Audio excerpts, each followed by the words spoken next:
আমি আজকে মাছের তেল ঝাল বানাবো।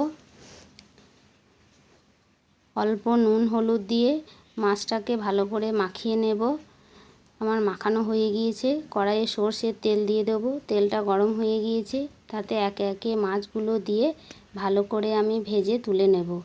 ওই তেলেই তাতে পেঁয়াজ কুচি দিয়ে দেবো। পেঁয়াজটা একটু লাল লাল হয়ে গেলে আদা বাটা, রসুন বাটা, লঙ্কা বাটা দিয়ে দেবো। একটু নেড়ে তাতে হলুদ গুঁড়ো, লঙ্কা গুঁড়ো, জিরে গুঁড়ো, ধনে গুঁড়ো দিয়ে অল্প অল্প জল দিয়ে মশলাটাকে ভালো করে আমি কষে নেব। মশলাটায় তেল ছেড়ে গিয়েছে, তাতে কুচানো টমেটো দিয়ে দেবো। অল্প নুন দিয়ে মশলাটাকে ভালো করে নেড়ে চেড়ে নেব। ভাজা মাছগুলো আমি দিয়ে দেব।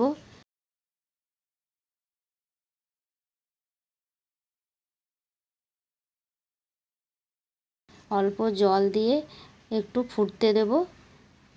আমার রুই মাছের তেল ঝাল হয়ে গিয়েছে।